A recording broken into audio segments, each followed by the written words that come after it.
Hey, everybody, and welcome to our Tick Bootcamp podcast with our special guest, Jen Russel, who is the CEO, the founder, and the executive director of the Illinois Lyme Association.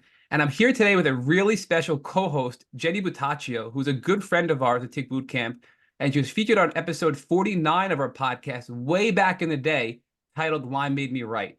So I'm going to hand it over to Jenny, and Jenny's going to walk Jen through her background and get us into what happened, which led her to be a leader in the community and the founder of the Illinois Lyme Association. So Jenny, if you can kick it off and go through Jen's background, please.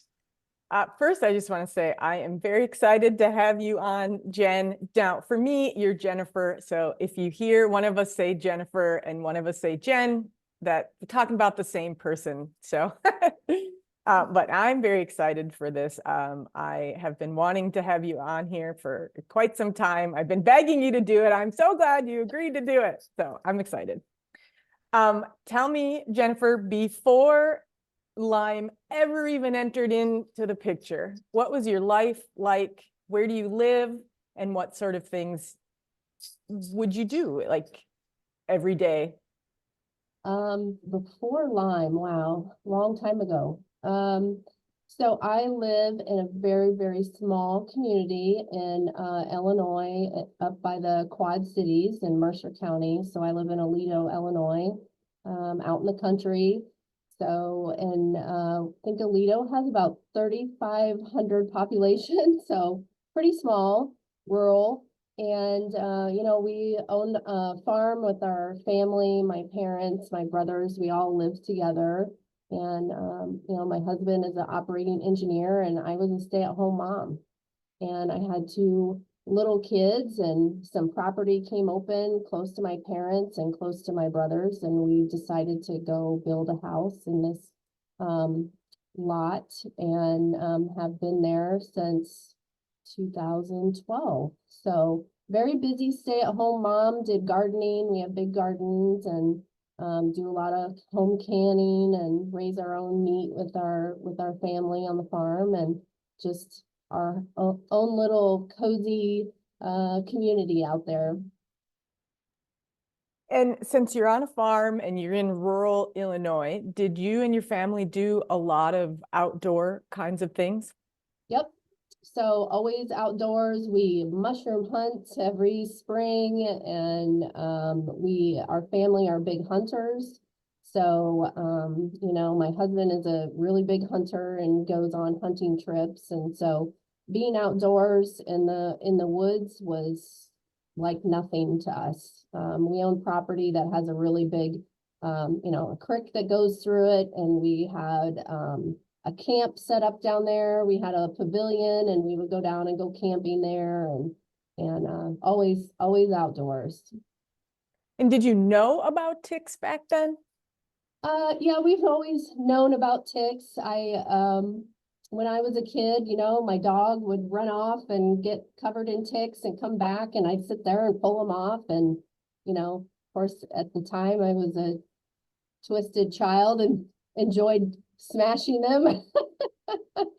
But really had you knew about Lyme, but never really never really thought about it. Wasn't really on my main radar, I guess. Not until we bought that property. So the property was really brushy and was covered. And I came home from there and I had several ticks on me when we were cleaning up the property, trying to get it ready to build. And I was like, that's not good. And I had my kids out there too. And, I never found a tick on them, but at that point, it kind of started entering my mind a little more, as a mom, when you're really thinking about it and it affects your kids. So you were noticing them on you, but had you actually been seeing bites? No. No, I had been bitten before when I was a kid. My grandparents owned property down in Branson, Missouri. And so on vacation, we always went down there and I actually had a deer tick on my leg that I had found. And again, young, you don't think about it. And I just grabbed it and threw it in the toilet and that was the end of it. And so I've always wondered if maybe that wasn't the bite that kind of maybe started some of my progress, that I've always wondered if I have Lyme and maybe, passed it to my kids. But so that was a time where I still to this day think back and wonder. Yep. Matt, do you want to jump in and ask Jennifer some questions? I do. And the first thing, I didn't want to interrupt before, but for our listeners and for myself, I think you mentioned, Jen, mushroom hunting. Is that what you said? What is that? Yep. Oh goodness, you've never experienced morel mushrooms. So they're wild mushrooms that grow on some certain sides of the hills. You have to look on the south side of the hill, and they're usually under elm trees, and they're these little mushrooms, and you bring them back and you wash them and bread them, and oh man, it's like heaven. So they're all over in our woods in Illinois. There's actually even a map that you can see when they start popping. They have a map that shows it progressing up the state, and oh, they're delicious. Have you ever, and I'm totally going ahead of ourselves here, but have you ever thought about the mushrooms that are available by you locally and if they have any medicinal value? Because mushrooms are huge in the alternative healing community. No, I've never really thought about it. My husband, he goes out and gets a lot of mushrooms. Like we are big with like hen of the woods and chicken of the woods, and come back and, saute them up in the skillet. And, there's some mushrooms, obviously that look alike out here. So you do have to be careful, but, I always tease him that I'm going to let him eat a new mushroom first. And then I'll wait about 15 minutes and see what happens. Has there ever been an adverse response to your husband eating a mushroom before you partake 15 minutes later? No, not so far. So we're doing good. So Jen, tell us about your daughter, Lauren, because we know that's really what inspired you to jump into this Lyme advocacy world. It sounds like she lived a relatively healthy life until the time she was about, I think it was 7 years old when she was in first grade. So walk us through, what life was like as a child for Lauren, and then what happened when she was 7 years old, and really the unknown mystery, quote unquote, illness that she contracted. Mm-hmm.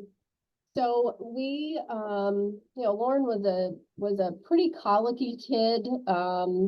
She was your typical colicky child, hard to keep not crying. But other than that, she was a great baby, and she has such a giving heart even at a young age, and always thinking of others, and she's just, I'm so blessed to have her as my daughter. But she was about 18 months old, and I had her in the car carrier, and I had set it on the table, and I was starting to take her out of the car seat, and on her leg I actually seen a tick.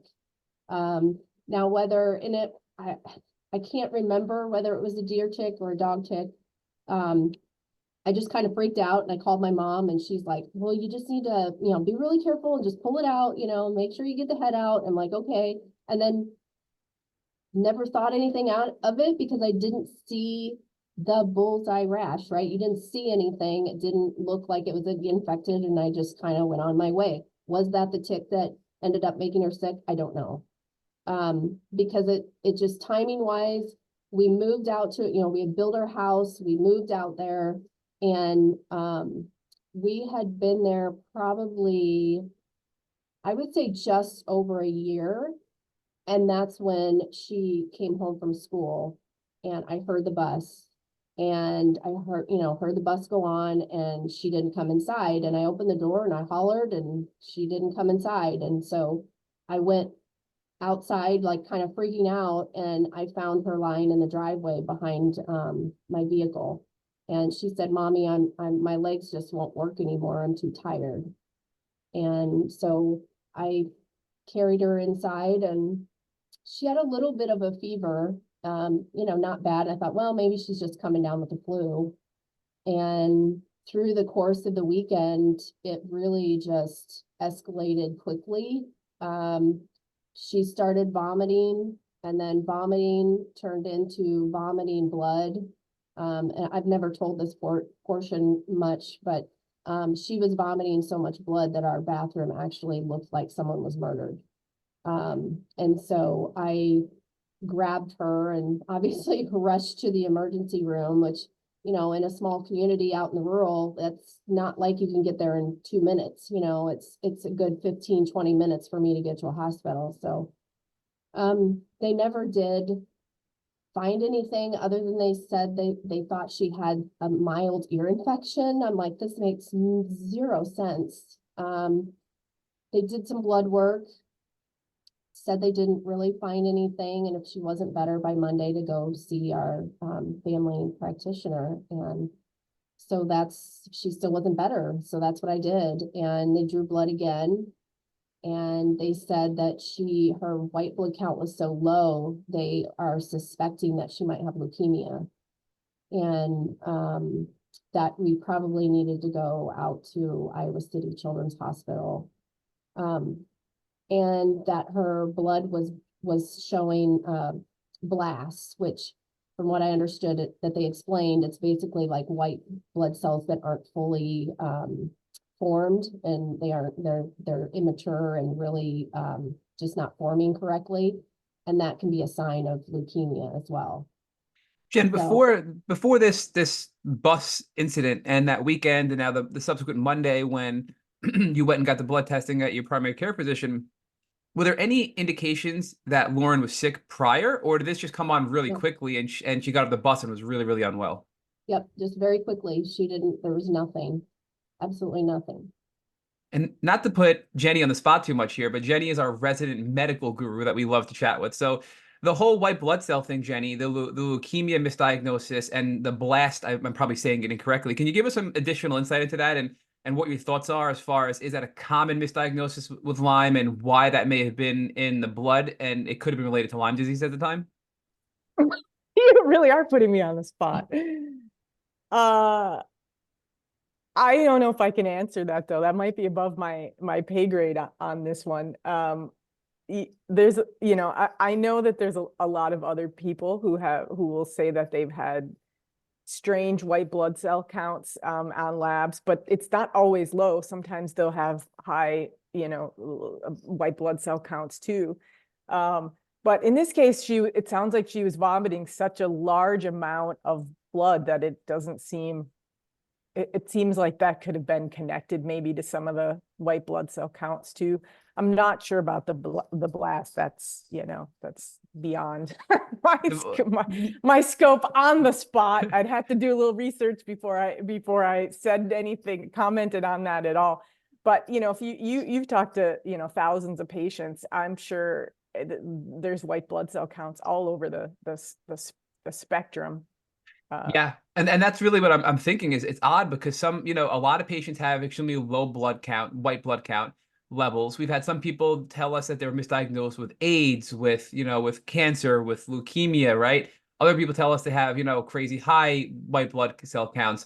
So it seems to be that it's either really low or really high, and it's generally Lyme triggering both. And I'm not sure why, but that's something interesting, I think, just to point out there.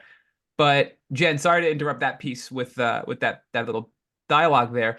But so now, did you follow up and bring Lauren to this specialist hospital that you were recommended to go see for leukemia? Yep.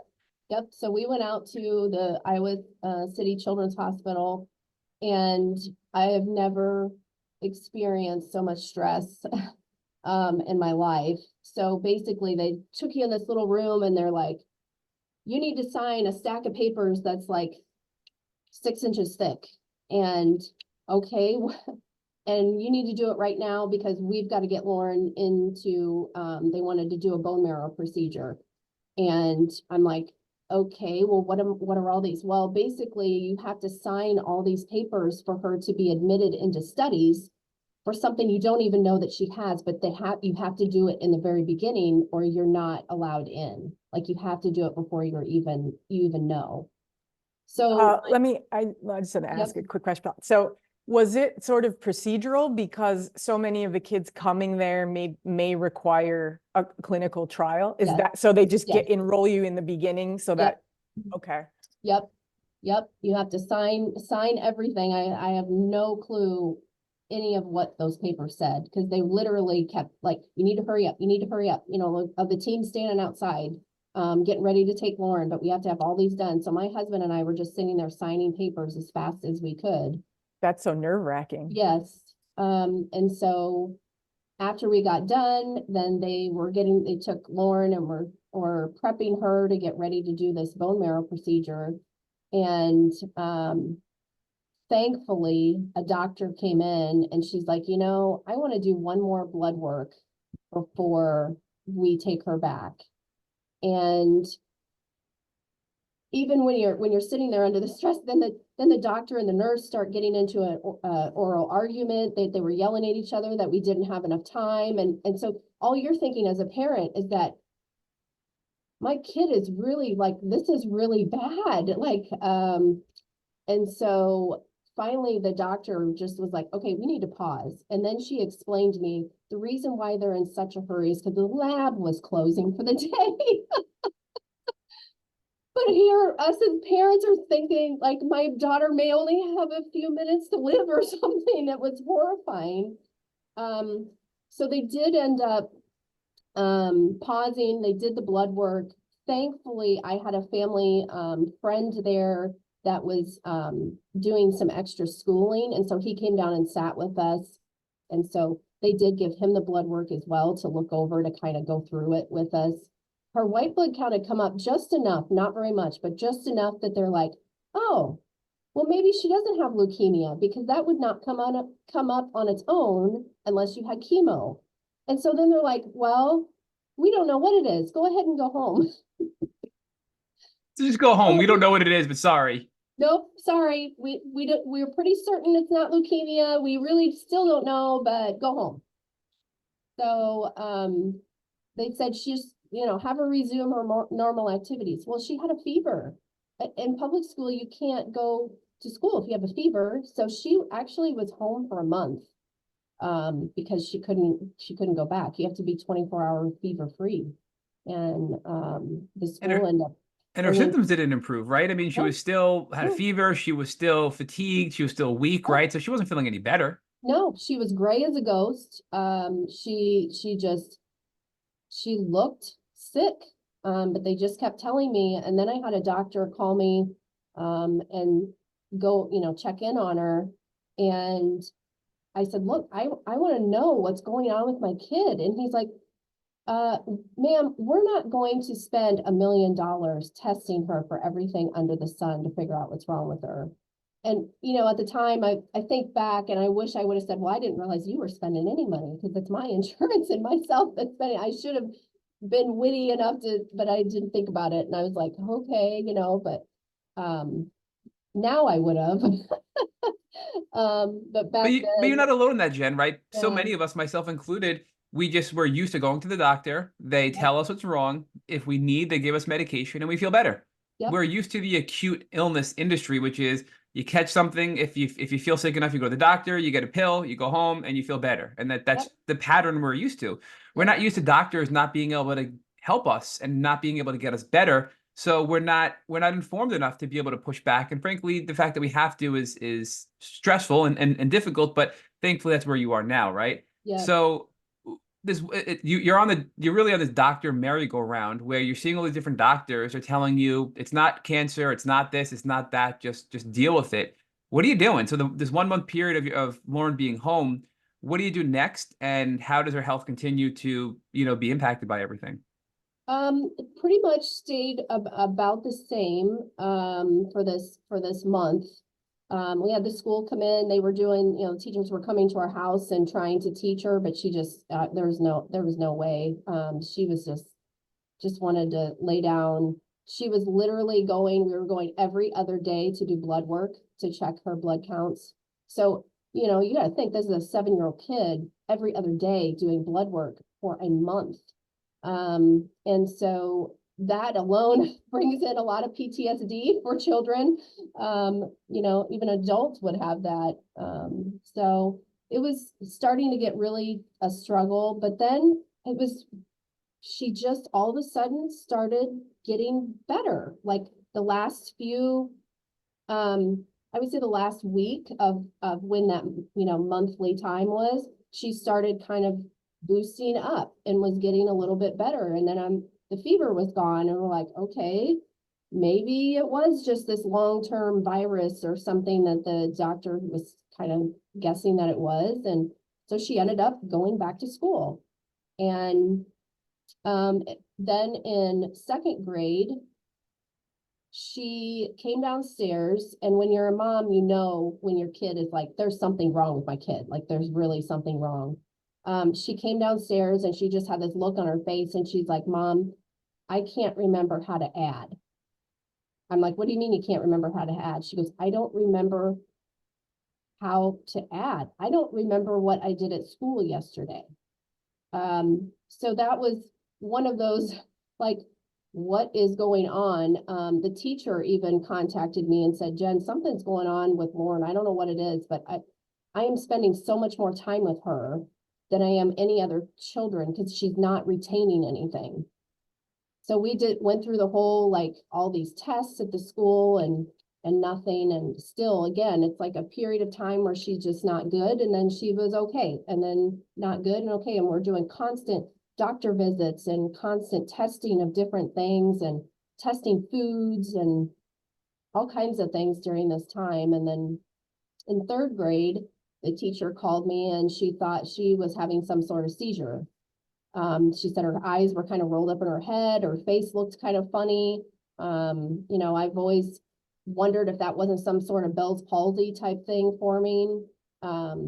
And still nothing. We went and did brain scans. And at this point, as a mom, you're still sitting there every single minute of the day that you have Googling what is wrong with my child, because you're not getting any answers from the medical community. It was just horribly frustrating. And it was about at that time that I was Googling her top like 3 or 4 symptoms, and every single time it would come up Lyme disease on Google. Every time. And I'm like, no, I mean, but you have this sense in your head of, you're supposed to look for the bullseye. What were the top symptoms you were Googling? So like fatigue, the memory loss, at that point she was starting to have joint pain, in her joints. I think that's a long time ago, but that's pretty much, those things. And it just kept coming up. It just kept coming up. And fourth grade was when she was at her worst. So fourth grade, she was sleeping about 12 to 16 hours a day. She would go to school when she could. She could not remember anything that she did once she got home off the bus. You ask her how her day is, she had no idea what she did. The teachers could tell in her face she looked ill and were just letting her sleep at her desk. They felt so bad. She started having light sensitivities. The lights at school bothered her. And so she said one day that a teacher just sat there and just rubbed her shoulders because she just looked so ill. And it wasn't until we were driving in the car and she lifted her arm up over her head and I seen a bullseye rash in her armpit. And I'm like, I took a picture and sent it to my husband because that looks like a Lyme disease bullseye. I'm like, everything I'm Googling is saying Lyme disease. Like, what is going on? And then I looked at the other one and she had 2 in the other armpit. Took it to her pediatrician and she's like, yeah, I don't think that's Lyme. It doesn't look like Lyme. Probably ringworm. Took her to another doctor, like just a doc in a box. And she said the same thing. Nope, that's ringworm. That's not Lyme disease. I said, I want a test. I want her to be tested. So again, at the time, not knowing the test issues, test came back negative, and I'm like, well, maybe it's not Lyme disease. And so from there, about, I would say a couple weeks later, the pain that that child started to experience in her knees and her legs was horrific. We have a And set of knee stairs. pain being a Knee pain. classic hallmark symptom of Yes. Lyme disease, right? Knee Yep. pain is a classic symptom. I mean, these are all 3 bullseye rashes. Every symptom you're Googling is coming up Lyme disease, but yet every single doctor is saying it's not Lyme disease. And Yes. that's the part that is extremely frustrating to hear time and time again. And I'm sorry for interrupting, but it's just still blowing my mind that she had the hallmark symptoms of Lyme, and nope, no Lyme disease. Nope, no Lyme disease. Doctors I spoke to, that's an East Coast issue. We don't have Lyme disease here. Then I talked to one doctor. They didn't even want to talk to me about it. The pediatrician did put her on antibiotics at that point, just because I think she kept getting kind of some chronic ear infections and stuff like that. So she put her on these antibiotics, and every time she go on the antibiotics, symptoms started going away, like every time. And I'm like, Doc, there's a pattern here. Like she's taking these antibiotics, symptoms are starting to go away. This has to be something bacterial.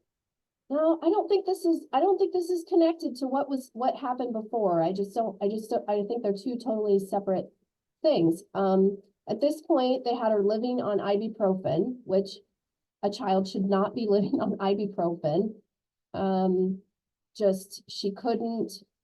She couldn't walk down the stairs. I had to start carrying her down the stairs because she just would cry from the pain she was experiencing. So the doc did finally send us to pediatric infectious disease. He flat out denied that it was Lyme again, but basically told her, well, even if it was, we consider her treated. She's fine. She may have some residual, symptoms, but it's not the disease, and she's fine. So then we went to a pediatric rheumatologist, and that rheumatologist took me out in the hallway and told me that Lauren needed psychiatric help, that she did the bullseyes to herself.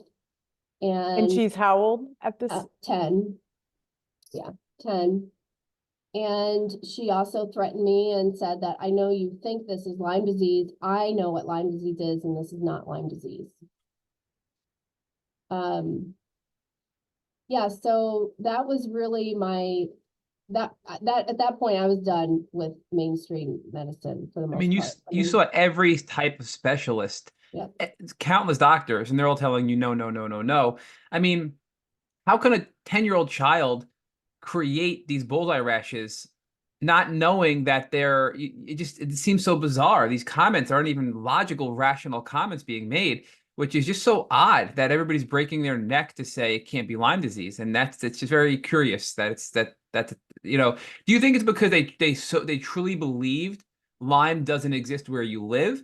Or do you think there's more deeper political and controversial implications where they didn't want to be bothered by a potential Lyme case? Where do you think they were, all these doctors, when they were making these outrageous comments? I think both. I had one doctor, as soon as I mentioned Lyme disease, turn around and walk the other direction. Didn't even want to speak about it. But I think just like the bullseyes were small, so all they think about and all they're taught is that these bullseyes grow to these big bullseyes, these big rashes, and hers were very, very small.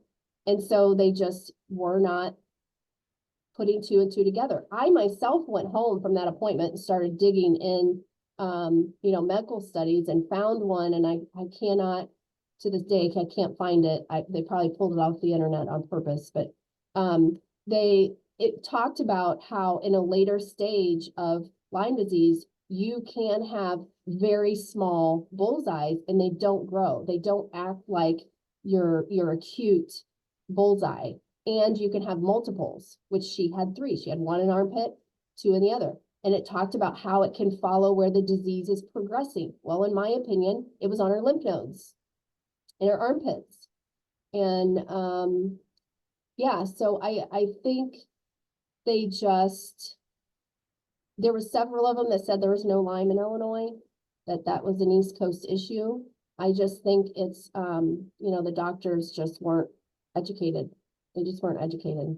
What year do you think this was? Oh, gosh.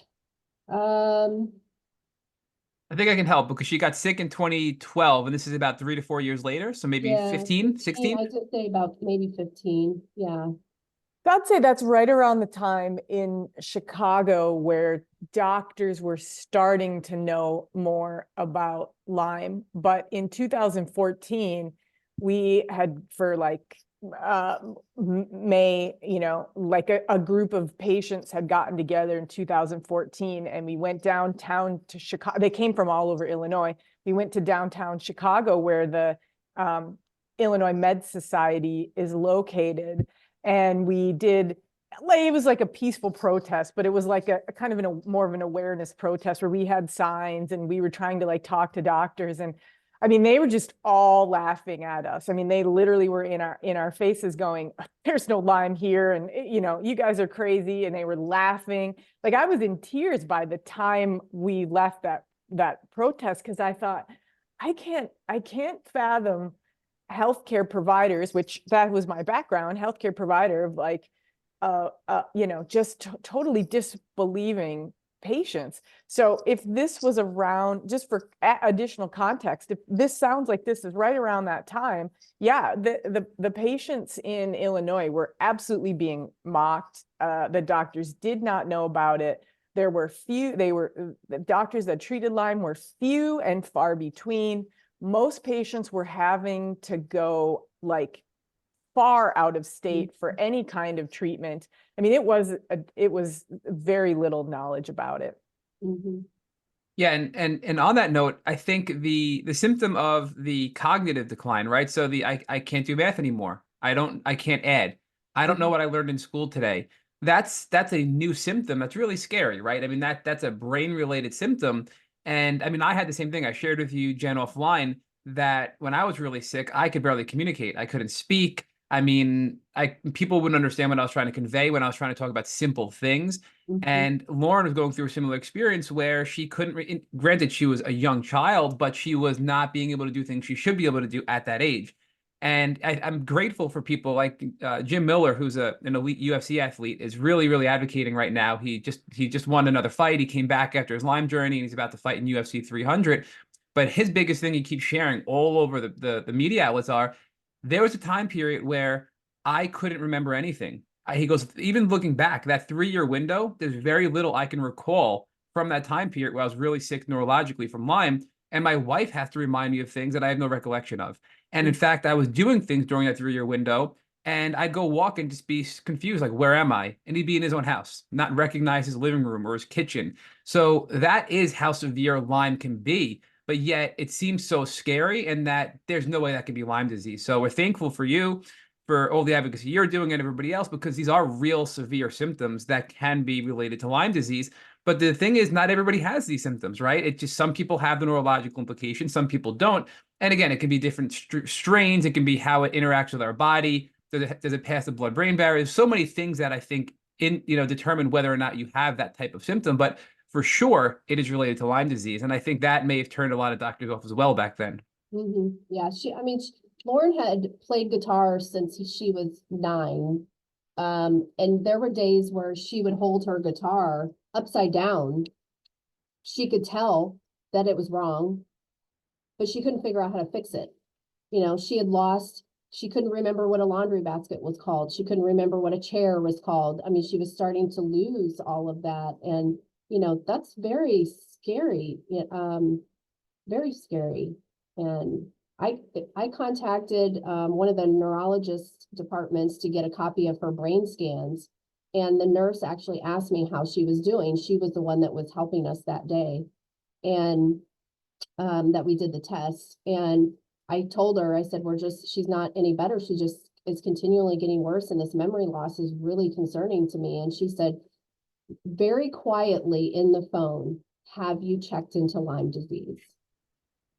And I said, well, it's very interesting that you say that, because yes, we just got an appointment with a doctor that is supposed to know more about Lyme disease. And that's what we think we're dealing with here. And she said, good. She goes, you need to pursue that avenue. And so that's what we did. I didn't know that. That's Yeah. a new detail to the story that I didn't know. Yep. Before you go into that part of it, there's there's also a little confirmation in your story of from another sort of unlikely source. Oh, yes. So, right before this happened, it was probably about, I would say around a month after Lauren had gotten these bullseyes and we were kind of chasing this around and trying to figure this out. I was out in the yard and my dog just literally like started howling. Had a puppy basset hound named Charlie, and started kind of howling and dragging his legs. And I'm like, what is going on with this dog? And rolled him over, and the dog had the exact same bullseye on his stomach. Thankfully had, you know, white fur and barely any hair on his tummy, but he had the exact same bullseye. I have Lauren's bullseye and his bullseye, and of course we ran him to the vet, and he's like, well, he's got Lyme disease. I'm like, can you diagnose my child? Because I know that's what's going on here. He kind of chuckled, I wish I could, but he goes, you need to keep pursuing it, because a lot of what she's experiencing sounds like that's probably what it is. So I took the pictures, I went to the pediatrician, and they still weren't convinced. It's so crazy that vets are more Lyme aware than, Yep. you know, human doctors, right? Whether it's a primary care doctor or a specialist. And we hear it all the time that vets know more about Lyme and can better diagnose Lyme in pets and sometimes unofficially in humans than regular doctors can when we go see our doctors. So it's just another thing that really blows my mind there. Yeah. So tell us about, so you have all this in your mind, you have the dog experience, you have the whisper in the phone about Lyme disease, you have your intuition and all your research leading to Lyme. So did you do some Googling and find a Lyme litter doctor? And is that Yep. who you decided to go Yep. see? Yep. And it wasn't, you know, at the time, that's when a lot of the doctors were still underground. And so their names weren't easy to find. Of course, I didn't, you know, do social media at the time, so I didn't know, you know, about the groups and stuff. But so I did find, you know, Dr. Kelly's information and got an appointment to see her. And we went up there, and you know, she goes, I think that this is what she's dealing with, and let's do a blood work. And it came back the first, she just did a typical Western blot, but through IGenics. And it came back positive. And Was that Dr. Casey Kelly in Chicago? Yep. Okay. Another connection there with Jenny. We've had her on the podcast, and she comes on every May for a Lyme Awareness Month live that we do. Yeah, so she's really wonderful, and she knows all the right tests, and frankly, sometimes a clinical diagnosis can be sufficient, right? Because we know even the best testing and even the private labs that don't take insurance that cost a lot of money may not be perfect, and we know they're not perfect, right? So thankfully, you found Dr. Kelly. So I am curious, now that you see Dr. Kelly and you have a positive test, do the other doctors that you're seeing even believe it or validate it? Because we've had people say, I got an IGenics test, or I got this test through a specialist, and my doctors still say, we don't believe that. That's crazy. You know, so what happened after that? I never spoke to him again. Good. I mean, really, I never looked back. You know, people have asked me, do you ever want to send them, you know, a letter and tell them? And it's like, will it do any good? I don't know. I mean, they have their beliefs, and you know, a lot of our local docs, I know that now, where we're at now, they have changed kind of the way they are thinking. But some of those bigger, you know, the infectious disease and all of them, they aren't gonna change their mind. So there's no point in putting energy into that. I'm just moving forward and figuring out how to get my kid better. So we know there's a 3-year window of basically no diagnosis of suffering and doctors, and then you finally get a diagnosis. And we know from your story online and from chatting offline that it's about a 4-year window now of treatment to get to remission. So can you share with our listeners a little bit about what you did, what doctors you saw, and what treatment you did that were successful to help get Lauren her health back and get into remission? And today she's 18, I believe, right? She just turned Yeah. 18 and she's doing well. So if you can kind of give us that you know, an overview of that 4-year window of treatment. And that's a really powerful story because of how sick she was. And a lot of people listening to this have lost hope. So I really want to focus on this because no matter how sick you are, and you know, you stressed how sick your daughter was, people shouldn't give up. They should keep trying, keep fighting, and keep doing things. It may not be a short journey, but we can feel better, we can make progress, and we have to keep trying. And that's the most important thing here, I think. Yep, yep. So we started on antibiotics, did amoxicillin first. They did that for about 3 months, and then she went off and then started to relapse. So we went back on, and then added in azithromycin was what we did, and did that for another 3 months or so. Might have been a little longer. Came off again, relapsed. She just couldn't come off the antibiotics. And so at the time, this is about when I started doing my own local support group. I kind of started finding more people in the Quad City area that had it. And so I just thought, well, why don't we just get together and meet? And so we started a support group, and it was through that I met Dr. Alfred Miller. I don't know if you've ever had him on before. No. He's a wonderful retired male trained physician, rheumatologist in Texas. I met him and he came on and did kind of like a webinar, just, you know, an event with us. And that's when I learned about Flagyl, and that if she had been on it or she had had Lyme disease for a long time, that she might need something to break open that biofilms and Flagyl. So I talked with Dr. Kelly about it. She said, I'm willing to try it. So we did. And, you know, through the course of all of the antibiotics that she was doing and some supplements, she was getting better. She was improving. You could slowly see these symptoms kind of slowly dropping off. So about the time we started the Flagyl, we also started doing lymphatic massage.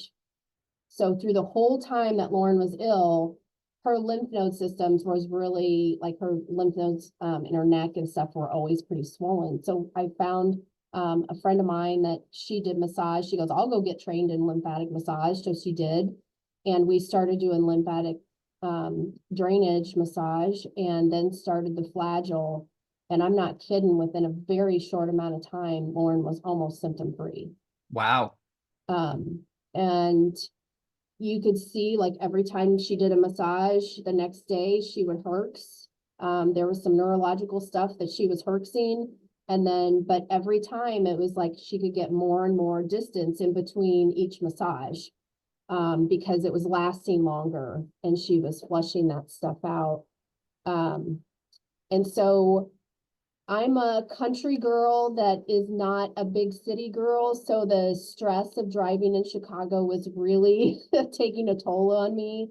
So we did find a doctor then in Morton, Illinois, which is around Peoria, that was also Lyme literate, trained. And so we started going there, and she was absolutely wonderful. She kept her on the meds, the antibiotics, for a short time, and Lauren was, you know, still progressing. And once that the fatigue was the last symptom that really hung on. Once that dropped off, we switched and went to an herbal protocol, Beyond Balance, is what we did. Is there anything else that's noteworthy, Jen, that was, you feel, helpful or successful in Lauren's healing journey that our listeners could benefit from? Definitely infrared sauna. That was another thing we did. And she really enjoyed that. Did you buy one, or did you? Oh, sorry, Jenny. Yeah. Yeah, that's a good question. Did you buy one? But then also, since Lauren was only like 10 years old, how long were you doing it? So nope, I just made my own. Googled how to make my own. And so I did. And she was doing it a lot, like, I think it was like 15-20 minutes was what we did. It was a lot less than, you know, what an adult would do.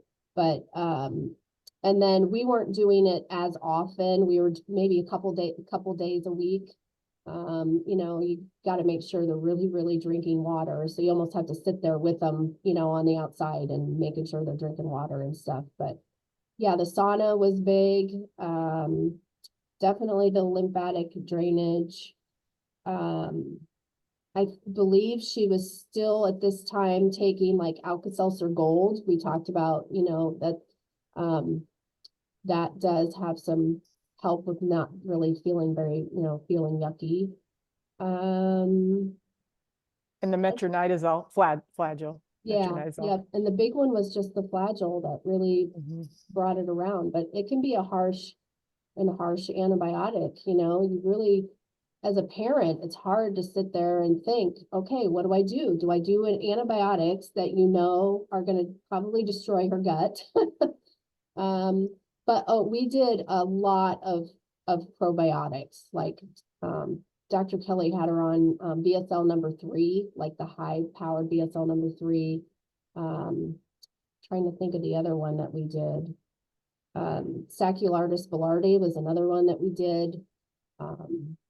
And I do feel like, you know, she still has minor gut issues, but it could have been worse. I do feel like they really had an effect on kind of doing some protection of her gut. It's a balance. I mean, Yeah. you know, you really need the big guns to help because of how sick she was. So I think the Flagyl was a necessary evil.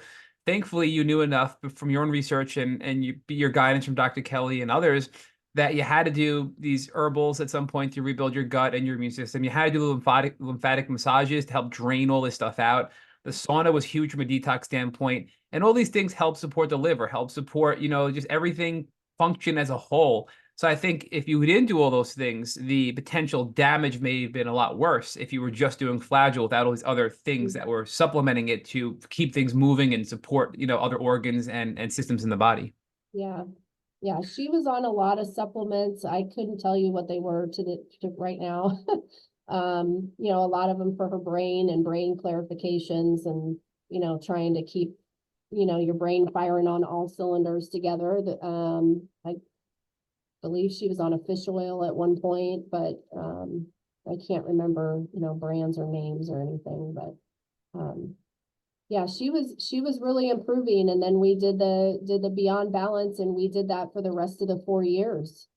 And like I said, to this day, she literally, as of today, the only thing she still takes is loricidin. That's the only thing she still takes. She doesn't take any other supplements. So Jen, I Well, want you. Oh, sorry, Jenny. That's great. Please jump in. No, that's great news. I mean, that's very encouraging for listeners to hear, both as a patient, but then also if you're a parent whose child is struggling. It's great news, and it's important to hear that children can be as sick as Lauren was, and, you know, find better health and have some moments of having actual child and a teenager life, you know, having some semblance of normalcy. So tell us a little bit about, so as you're going through this, at what point did you start to notice, hey, there's a bigger mission here where we have to start reaching out a little bit more and connecting with other people and, you know, birthing something bigger than just ourselves? Yeah, I would say probably, I had probably been doing the Quad City support group, I would say about a year. And everybody just kept saying, like, we need, like, this needs to be bigger. Like, we need, like, there's so many people out there. So I would say it was about 2017. 2017 was when Lauren and I started talking about expanding and what we need to do. What is our next step to help people? She's the one actually that came to me and said, Mom, we need to do something because I don't want anybody to go through what I have been through. they should not have to do this. It should not be this hard. And so we started, trying to figure out what that was. There was also a portion in our family, which I will say this, that thankfully my husband had a great job that we could afford these meds. We had really, really good insurance. And so we were fortunate and didn't have that a lot of people do have struggle with. But we were able to, care for Lauren and get her meds and get them paid for, and didn't have to struggle. But there was a time around this time that my husband's like, you may have to, depending on how long this goes, you may have to go get a job to help cover some of these medical costs. But we talked to the family and figured out this is there was a more important issue that really needed to be handled. And that was what we felt was legislation. We needed change in legislation. So Jen, I just want to quickly highlight a couple of things and then ask Jenny to walk you through all of the awesome things that you've done for our community, because a lot of our listeners know that things have been getting a little bit better. And I don't think they fully understand how much change has been made over the last 5-10 years in our community. I mean, I shouldn't say single-handedly, but you led the charge to get laws put in place to grant doctors immunity to treat Lyme outside CDC guidelines, which are antiquated guidelines, right? That's huge. You also led the charge to have insurance companies cover Lyme treatment in your state. You've been appointed to task forces. You've been advocating at the federal level, at the state level, all these elected officials to make them aware of what's going on. And you're still doing this, right? You've made a lot of accomplishments. You have some things in the hopper now, and you're not going to stop. So Jenny, do you mind walking us through some of the really cool things that Jen has done, and many of which, Jenny, you've been a part of? So it's really cool to see how Jenny is now partnered with Jen and the Illinois Lyme Association, and all of the really cool things you've done and been able to, the progress you've made in our community that may not have enough attention that it deserves. Well, I'm just along for the ride. I can't take any credit. Jennifer's the force of nature that just keeps going. So you mentioned that you started noticing legislation needed to be in place. How was that something that you noticed was a concern? And then once you noticed it was a concern, how'd you get that ball rolling? It was basically my interactions with the medical providers. The doctor literally when I mentioned Lyme disease, literally turning around and walking away from me. No one wanting to, admit that Lyme disease could be in Illinois. The other part was when my pediatrician, she had given Lauren that 14 days of antibiotics when I was, really at that point where I'm like, I think this is Lyme disease. She told me, she says, I can't give her any more than 14 days. I can get in trouble. I'm like, what do you mean you can get in trouble? She's like, well, these are the guidelines.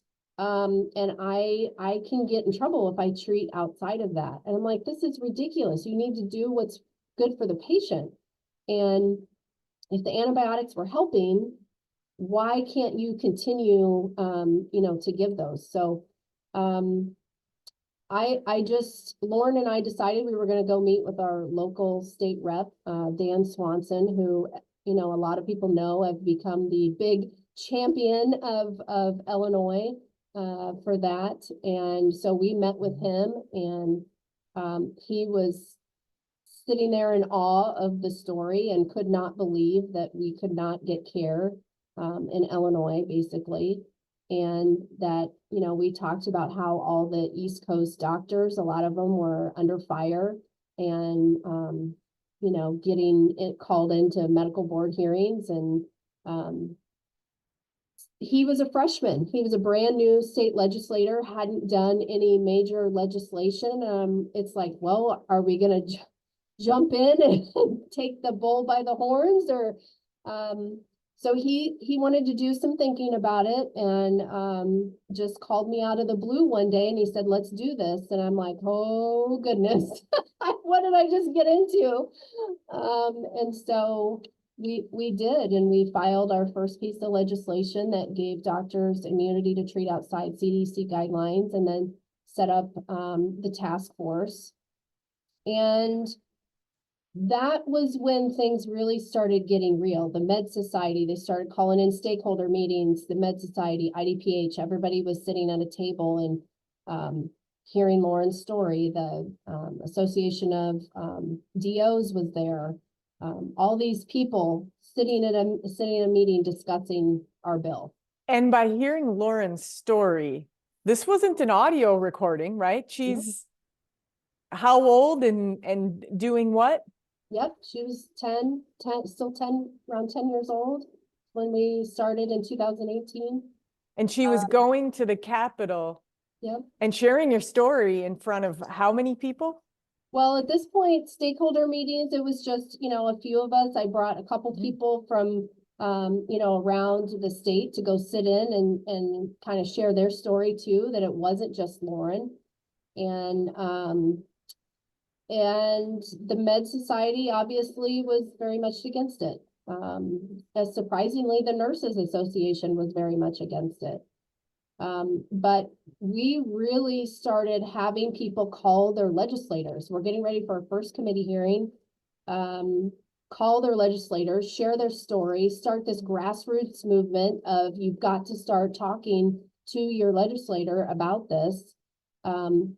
It became very quickly to the State Med Society that we had amazing support with legislators. The people in the community really rallied and started calling legislators and sharing. And that really was the start of a big legislative support in Illinois. Let me just add a note on that. So separate from the efforts that Jennifer and Lauren were doing with Rep. Dan Swanson, we had a patient support group on Facebook, and we had some little meetings around Illinois at different places, like in-person meetings as well. But we had a Facebook group that was really just open to Illinois residents. And I think at that point, it had maybe 12 or 1,300 members in it. It's very hard. It can be very hard to mobilize the Lyme community sometimes because it's such a sick group of people. But in this case, when the patient saw that Jennifer and her daughter were doing this was something that, like, I've not seen that group of 1,200 people ever really get behind to the extent that we were able to get behind Jennifer. I mean, it's really something. And when she says that the patients were on the phone calling senators, we really were. I mean, there had to be hundreds of us that were calling, we were emailing, we were telling these legislators, we are your constituents. This is an issue for us. Please support this bill. And we were even calling and following up, asking them, how'd you vote on this bill? Like, I mean, we didn't do this just for like one day. We did this for months at a time, following these pieces of legislation as they were introduced and as they went through the House. It was a big deal to get all of the patients going. So Jennifer's had her efforts, and then we had at that time this separate support group that just helped give extra momentum to what she was doing. Yeah, we were down at the Capitol. Lauren was down there. We did committee hearings. Lauren testified, shared her story. The look on the legislator's face when this 10-year-old child brings out her medical book that is about 4 inches thick. The look on their face was like, wow, this is very unfortunate. And then as we're sitting in the committee hearing, they're going around talking, and come to find out the majority of them on the committee hearing knew someone with Lyme. They knew someone with Lyme and knew how ill they were. And we just kept doing our part down at the Capitol and going from door to door to door and talking to everybody, talking to committee members, Rep. Swanson was talking to his legislative friends. He was meeting with the Med Society again, trying to work out amendments. We had several amendments, and things that they could kind of live with. The big thing with Illinois, it may not be this way in other states, it is here, is you have to work with the stakeholders to try to come up with a compromise. They really do push that. So, you know, even our bill may not be worded exactly the way we want it to be. It's a compromise, right? That's just part of the legislative process. And, you know, the day that it passed, we had the final vote, and to sit there and watch it, and everybody but one legislator voted yes. And this was for 4515. Yeah. But there was a little hiccup in there, though. That came a little bit later, didn't it? Yeah. There was a lot of hiccups, but Yeah. but that was all stuff that we did on the back end, you know. But anytime I needed, like, if we had a committee hearing, I had written out who exactly were the committee members and who everybody needed to call. And so the community really rallied up and focused and contacted that small group of people.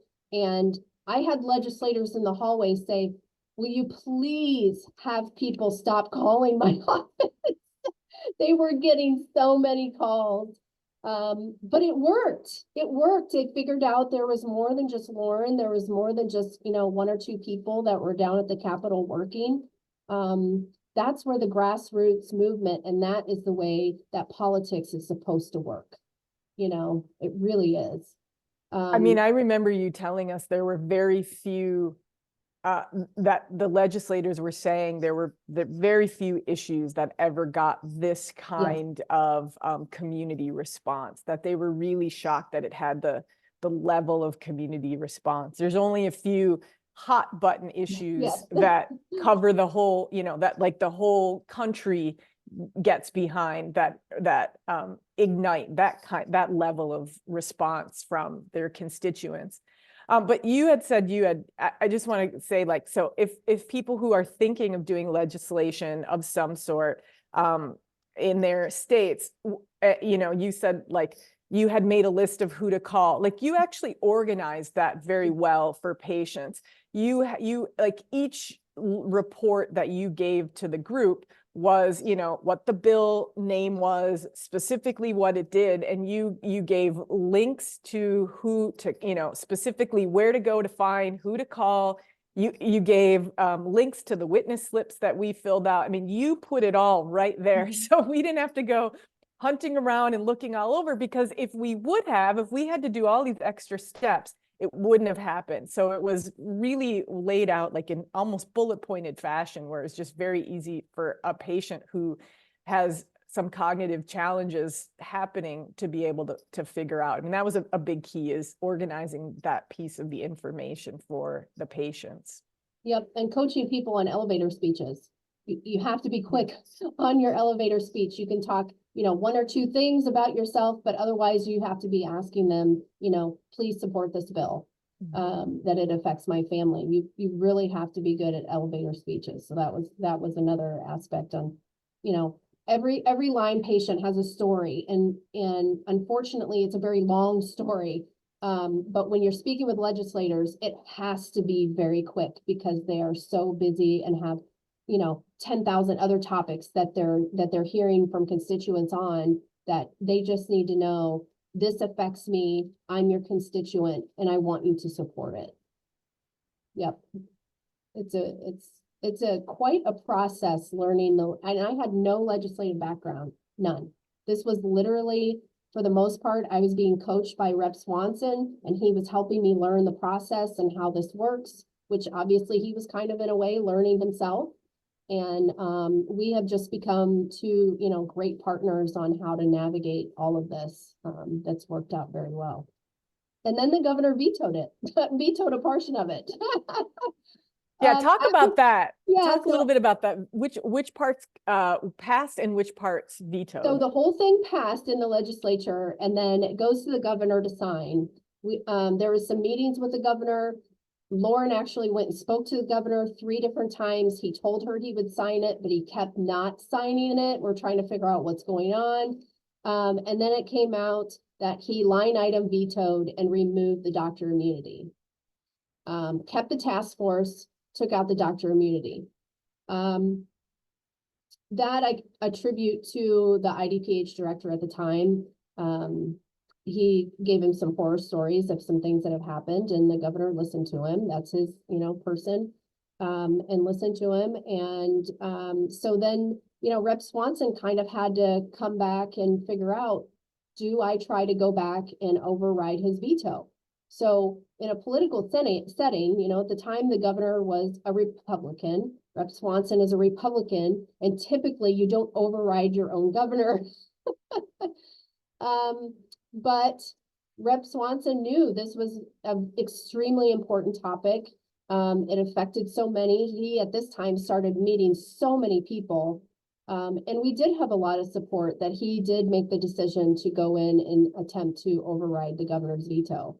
And so we again had to go back down and spend a lot of time down there talking to all the legislators, and we overrode his veto unanimously. Yep. That was a great day for the state of Illinois. Yes. That was, I think as a patient, that was a time where there was a lot of morale and people really felt like a shift was happening, because that was huge. There had been other states in the Midwest in particular that had had doctor protection acts of some sort. Minnesota, theirs was coming close to expiring though, and there was no plan for it to be renewed. There had been other Midwest states that had talked about it, but none had been really successful. So the fact that this was successful was just, was groundbreaking, particularly in the Midwest. But the way in which it was done, which was really grassroots. I mean, this was a mom on a mission with her child, a sick patient community that got behind her. This is about as grassroots as it could possibly get. And that's what changed it. There wasn't fancy lawyers. There wasn't, no offense to Rich. We love you, Rich. There was a fancy lawyer though on this though. And it still happened. I mean, it really was, the power of people rallying together, but also shows this is possible in other states too, which is a part that, Illinois is very proud of that.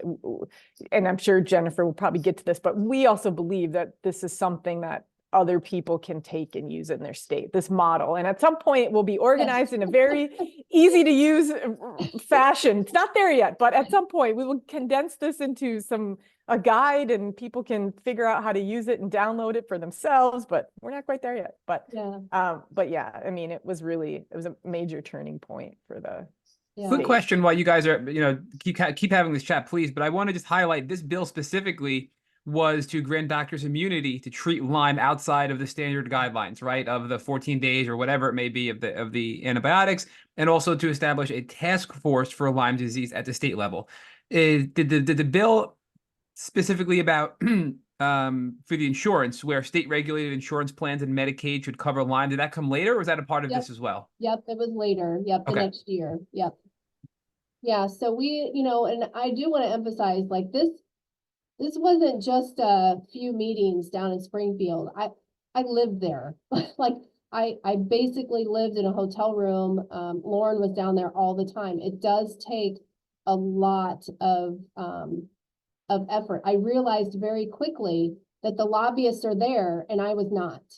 And so it's easy for legislators' minds to change when they're constantly being talked to by lobbyists and I'm not there. So I did have to kind of shift some things in our family, and Lauren was getting well enough that she could stay with my parents while my husband was gone, and so I did spend a significant portion of time down there. So after we passed that, Rep Swanson and I kept talking, like, there's still so much more to do. We had met so many patients. We did a shared Zoom with the Chicago group and had a bunch of patients there that could talk to Rep. Swanson about how much money they have spent on medical care.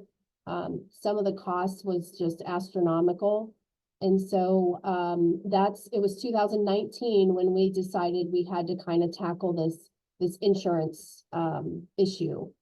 And that was probably one of the hardest. The insurance companies have their lobbyists but at the same time, we already had this groundwork laid, right? We had this amazing support from legislators that knew the impact it was having. They heard from their constituents. And so we didn't want to wait. We needed that groundwork. And so we started the insurance process and ran into several hiccups with that. Our first hearing, the insurance committee wasn't going to call it for vote. The insurance companies had already got to them. And the only reason, and I say this very humbly, the only reason that got called out of that committee was because of Speaker Madigan.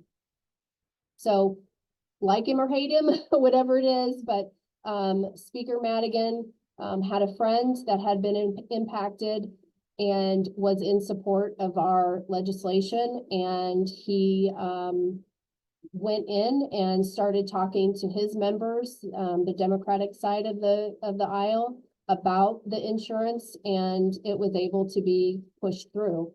We had the same hiccup in the Senate, and the Senate was not going to call it for vote either. And thankfully, one of our champions on the Senate side was Senator Andy Manar, who is now the deputy governor. And so he went in and championed for us on the Senate side and got it through and called it for vote and ended up being unanimous. So, and it literally was because we had those key people, really rallying for us. So. And one thing to note with moving these different pieces of legislation through, these were bipartisan efforts. So these were people that were not normally accustomed to working together. But when you started sharing your story and Lauren's story about Lyme, people across the aisles started realizing, we know somebody, they either had it in their family or they had a friend, or but they had these horror stories in their own family. It affected people across party lines. So Rep. Swanson was Republican, Speaker Madigan's a Democrat, and it just became this bipartisan effort where people were really willing to work together on this issue in a way that I personally haven't seen in a long time. I mean, I don't know if I've ever really seen that type of collaborative efforts. So that was huge for this being able to happen. Yeah. Yeah. So it's passed unanimously. Have you been able to see or hear stories about this? The insurance bill operating out in the world? Like, have you heard stories about how it's actually benefiting patients? Yep. So the one that sticks out to me the most is I had somebody I came in contact with. She didn't realize that I was the one, spearheading that until we got to talking. And I think her jaw dropped open and was like, "Oh my gosh, it's you. Like, you were the one doing that." And I was like, "Yeah, yep. A lot of us did it, but yep, I was down there." And she said that she got a 5-digit reimbursement check from her insurance company. And it's stories like that. Like, I started crying, and as soon as I got the phone, I contacted Rep. Swanson. I wanted to share with him because that's true impact. Like, that's, that was amazing. Like, even if it just helped that one person, it was worth it. Everything was worth it, even if it just helped that one person. you know, it's hard because there's different types of insurance. You know, state can't regulate federal. So a lot of people are on ERISA plans or, you know, Medicare. And so those things, you know, don't apply, but, you know, we've done our best to try to give some kind of avenue for people to help get insurances to cover some of this. And it's never going to cover everything. It just isn't. But it's a step, right? It's a step to try to bring people hope. It's a huge step. I mean, it's huge. There's a lot of Lyme patients that are on Medicaid because they can't work. And so having this reimbursement's huge. I mean, it's a big deal. Okay, so you get to the insurance reimbursement. That passes. What is happening next? Next, we decided we had to start a state association. So I think it was the end of 2018, we had filed our paperwork to become an official 501c3. You know, we knew our work wasn't done. So we started the association, and, you know, it's like any small association, it takes time to get going and figure out, you know, exactly what your mission is. But we felt like it was important that we are a public voice for the public to get information on how to properly protect themselves. And then the other part of the mission that I felt was important was doctor education. That's a big part of what we do, and starting to take Lauren's story and other people's story and go to these medical providers and start this conversation. Since we had done all the legislation at that point, things, for me at least, from what I've seen with the medical society in Illinois, were shifting. I became very good friends with their lobbyist. And so these things that were starting to kind of come into play. So IDPH now was starting to do talk about doing surveillance of the ticks in Illinois, which they hadn't done before. And so they had started these maps. And so I just called the Med Society and I said, hey, will you, you know, put these maps out and start promoting them to the providers? And absolutely, no problem. You know, and the lines of communication now, because we worked with them on 4515, we're now open. I now have the opportunity to be able to communicate with them and say, hey, there's an educational opportunity. You know, will you promote this to your members? Absolutely. And I'm telling you, within 10 minutes, it's on their website or on their social media. At the same time, I was, you know, starting to become friends with or meeting researchers and meeting people in the research community. I started taking ticks out of my yard and mailing them in to get them tested. The first round, this is what triggered IDPH to start doing active surveillance. The ticks in my yard came back positive for Lyme, anaplasmosis, and Borrelia miyamotoi. IDPH didn't know Borrelia miyamotoi was even in Illinois. So that's when they were like, wow, we really need to maybe kick up some active surveillance. And so they started designing these just phenomenal maps that they have. And it's very interactive. You can see how many ticks in a community have been tested, how many are positive, what pathogens are testing positive for. So I really feel like that wouldn't have happened if we didn't have 4515. And so that's been another great success. And, you know, so we've been slowly moving through the nonprofit world of of sharing information and you know, doing events and fundraising. And so, yeah, it's been a great ride. So some are, sorry, there's like 3 things going through my mind at the exact same time. So one thing is a comment about the maps. So once they started actually doing some active surveillance, they started finding ticks that carried pathogens in Illinois. So some counties had reported Lyme disease, well, ticks that carried Borrelia as high as, what was it, 69 or higher %? Yeah, so this, as of right now, the state average of the counties that they've tested, I shouldn't say that one, is 35% of our deer ticks are positive with Lyme. Some of the counties up that border Wisconsin are a lot higher. Winnebago's the worst county. At one point it was 69%. I think it's down to like 66% now. Joe Davies, I think, is around 58%.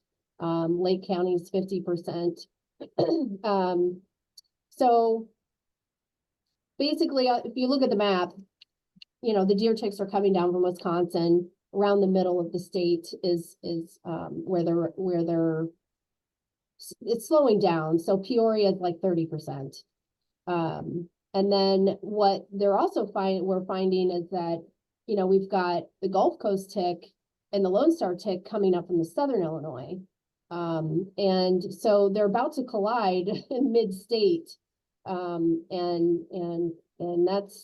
that's even more concerning, you know, that a lot of the ticks in Southern Illinois are high for rickettsia, testing very positive. And so it's really been an eye-opening, but it's also given us a great tool to be able to share that when we go back to legislators and be like, look, we do have a serious problem here, and we need to start being reactive and not, or we need to start being proactive and not reactive. So. And then, yeah, so getting that information, that was a huge part of Illinois. And then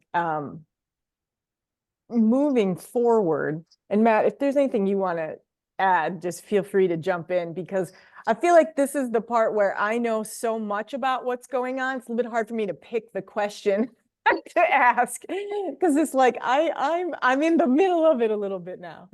So if you have anything you want to add, feel free to jump in. But so moving forward for Illinois Lyme, so the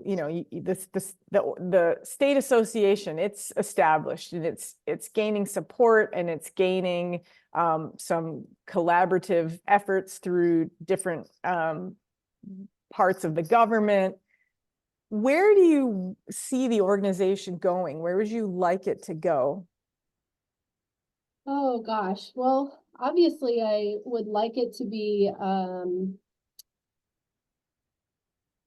more widespread. You know, I still think we have an issue with you know, people in Southern Illinois don't know about Illinois Lyme Association. Like, I was just did a vendor booth at a farmers market association this week, and there were several people that came up. I had no idea there was a state association. So obviously I want to be just as well known as and when I say I mean the association. I want the association to be as well known as the Autism Association or the Alzheimer's Association. You know, I want that recognition for the association. You know,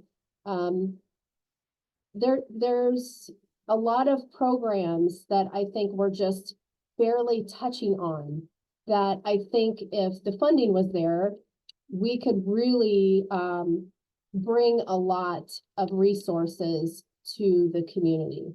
You know, Jenny, I don't know if you want to touch on the one that you're working on right now with the writers. You know, this is I'm happy to. Excited. Yes. I've waited a long time for this. So a lot of people know me because I'm a writer and an editor, and I've, worked and created a lot of content in the Lyme space. And I finally get to bring some of that to Illinois Lyme, and we're working on what that looks like, but we're creating a initiative for writing, because as you mentioned, Matt, in episode 49, Lyme made me write. It's through being sick that I started a blog that then surprisingly people read shockingly people read. I mean, I don't know why, but it's like people read and people wanted to hear more. And then people started approaching me to write other things. And I mean, like I didn't, I'd never written anything in my life before I started this blog that built my career, for my future and my, future full-time job. And so I really wanted to be able to take a piece of that part of my story and bring that to Illinois Lyme, because we do. So side note, the grassroots organization that we had on Facebook that had 1,200 members, when Illinois Lyme became a nonprofit, well, a few years after it became a nonprofit, we brought that under the nonprofit. So there's now like a 1,500, or maybe it's up to 1,800 now, patient support group that became part of Illinois Lyme. And so we still, we're very much into patient support. There's a great group that runs monthly. And then, we have this active Facebook group. But a part, and you'll know this, Matt, like, such a part of the patient story is is money. How do you get money? Where can you get funding from? And, like, how can you pay for a prescription, or maybe you need a grocery bill? And so, we don't have the resources. Obviously, we're not big enough to be able to fund, extensive amounts. But I always say that, like, much of my Lyme journey was paid for in articles that, like if I had to buy a supplement, I'd go, okay, that's going to take me 3 articles to write. It was quantified in articles, but I was able to do it. I had a skill that I was growing and using and being able to cultivate for money that then, help pay for treatment. And, I believe I have probably earned the money back that I've paid out over the last decade. And so we want to be able to bring a little bit of that to the patient. And so we're getting our funding together to be able to begin to hire some writers to help create content for us. We hope to be able to work with people at all different stages of their Lyme journey, but also people at all different stages of their writing capability. So we'd like some people who are newer. We'd like some people that are a little bit more seasoned.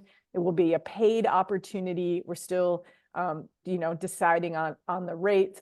But then there'll also be some opportunities to work with a publication called the Outdoor Illinois Journal, which is a part of the Department of Natural Resources. It's one of their online publications. And so there's some paid opportunities to get published for Outdoor Illinois Journal. So there's 2 opportunities right now that could help somebody establish themselves as a writer, that could help somebody hone their skills. It could help somebody, hopefully pay for some aspects of treatment, or their, supplements or medication, or a grocery bill, or electric bill, whatever. It's a paid, like freelance writing opportunity. So that's a program we're specifically working on now. It's getting underway. We're actually meeting next week to be able to, kind of fine tune what that would look like. But I'm very excited about that personally. Can I ask a follow-up to that? So I'm trying not to say much because you guys are doing an amazing job and I'm really enjoying listening to your conversation. But if I'm listening to this podcast episode and I'm really sick, I'm bedbound, or I'm not able to work, but I'm entry-level writing, or I'm a seasoned writer, what kind of writing gigs are we talking about here? Are we talking about writing like blogs and articles for the Illinois Lyme Association website? What kind of specific work are you going to be looking for to hire people to do writing jobs through this new project you're working on? So we have tentatively outlined 4 to maybe 5 bullet points of the type of content we're looking for. We're not looking for long, like particularly long form pieces, just because that's not the type of content that, the average patient can read, or the average supporter of the organization. They just don't have time. So it's primarily blogs, then, and then we would pick some to go in our quarterly newsletter. Right now it's a quarterly newsletter, for the time being. So if we have steady content, there's some things that we could do more often. But right now it's like, so we do this quarterly newsletter. So it'd be for the blog, the quarterly newsletter. And then we've identified some types of topics, such as, educational types of pieces. What's the information that you want other people to know? It could be patients, it could be doctors, it could be, new people looking in the world of Lyme, that's kind of vague. You know, it doesn't have to be like so specific. Information on ticks is another one. Whatever new angle there is, you know, if you have a new angle on tick prevention, tick awareness, we'd love to hear it. There's studies, if you feel like you have a skill to be able to take a new study that's out and be able to explain it for the average person in, you know, 500, 600, 700 words, that would be a great asset. It's a lot of things is like, I don't have time to do all of it myself for the content aspect of it. And I don't want it just to be my voice. We want to expand the voice, you know? And so that's, you know, also why we're doing this. And then there's a fourth point that is absolutely escaping me right now, but it'll be on our website at some point soon. That's all right. But as a follow-up, do you have to be an Illinois state resident to be able to apply for this, or to you know, seek paid work through this? So as long as the funding comes from the grant that we have, which is in conjunction with the Department of Natural Resources, then yes, you'd be, well, so you either an Illinois resident or strong ties to Illinois is what we're looking at. And so there's a few people who have approached me that lived in Illinois for like 20 years and they moved because they needed to heal, you know, closer to their family or something. That would be somebody that we would strongly consider because they were a resident for, you know, 20 years.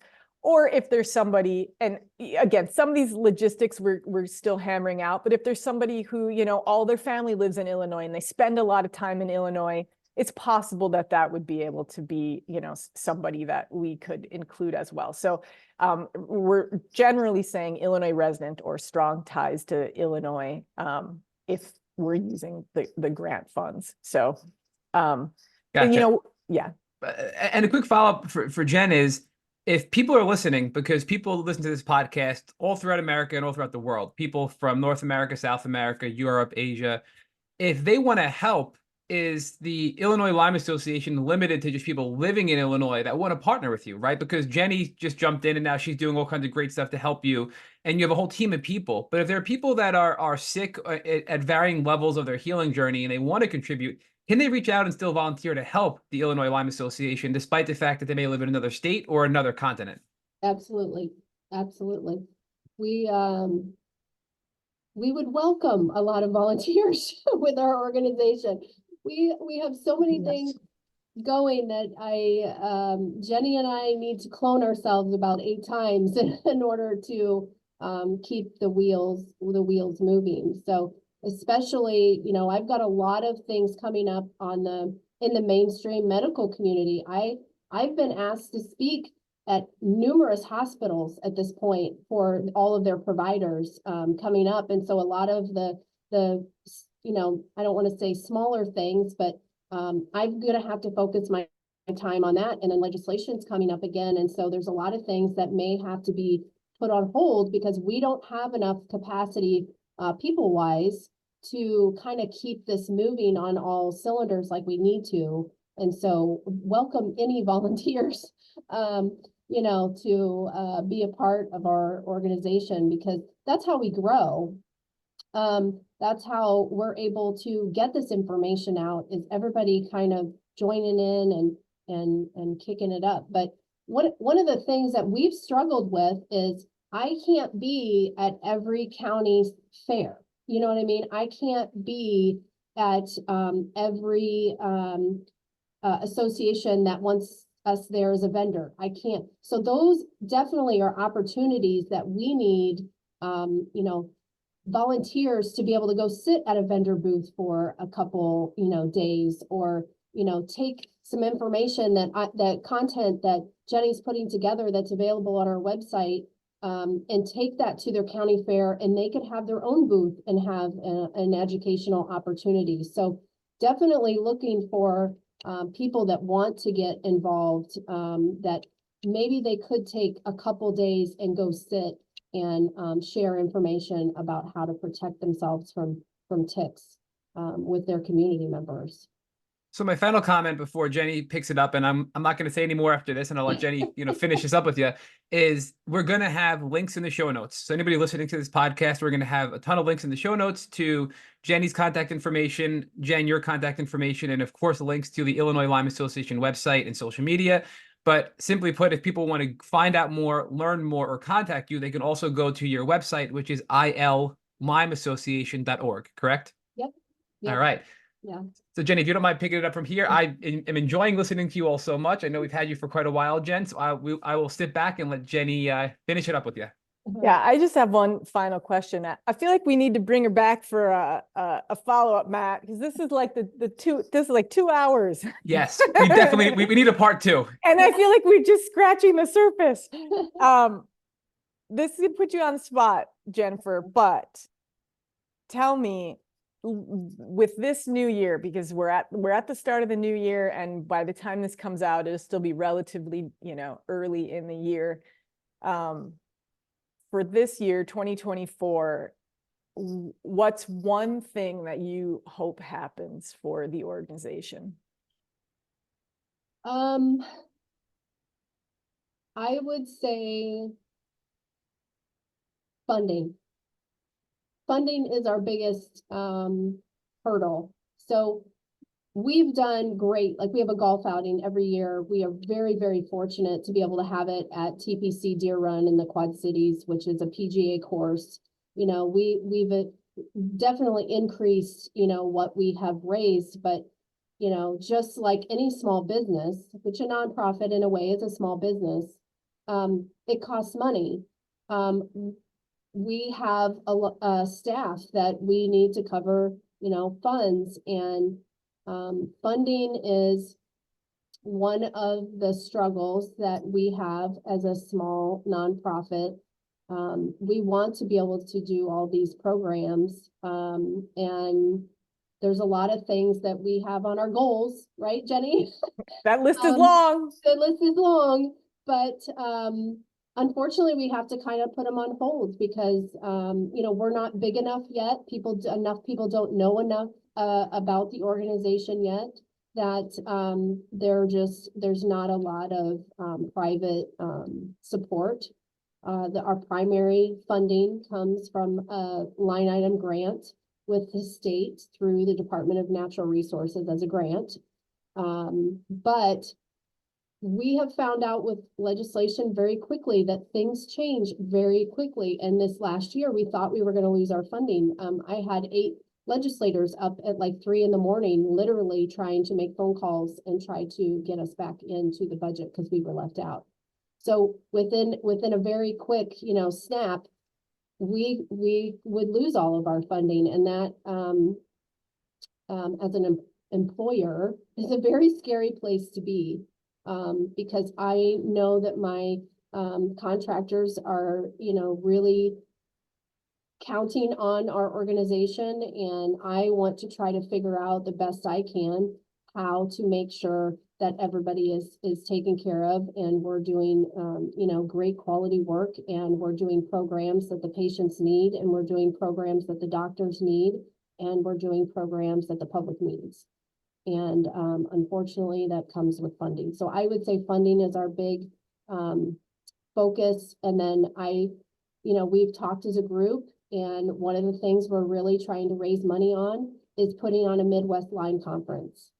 I am having conversations with hospitals, doctors, clinics, mainstream people that are wanting more information in Illinois.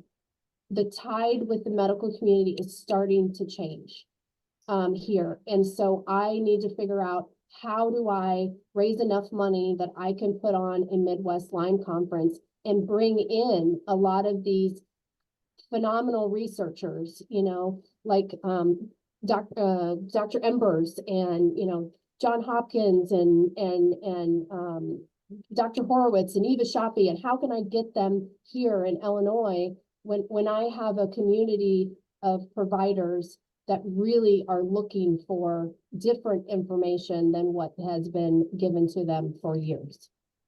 Because they're seeing the patients. They're seeing that it's not working. They're listening to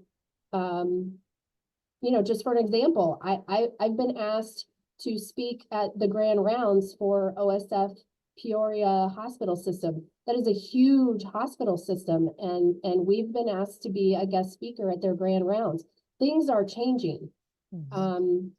Unfortunately, the funding just is a little slow. I will say that. So that would be my goal 2024, is to really try to figure out a plan to be able to put some of these big projects and big ideas in place. Yep.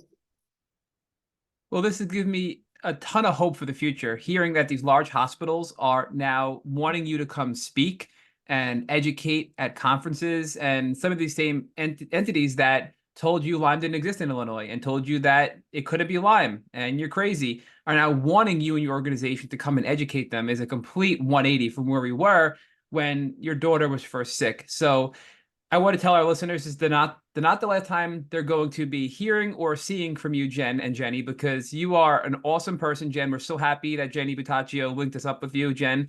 We're going to certainly invite you back for follow-ups and to do other things to collaborate. And we can't thank you both enough for joining our Tick Bootcamp podcast. Yeah, thank you very much for having us. I appreciate it. Yeah, my pleasure.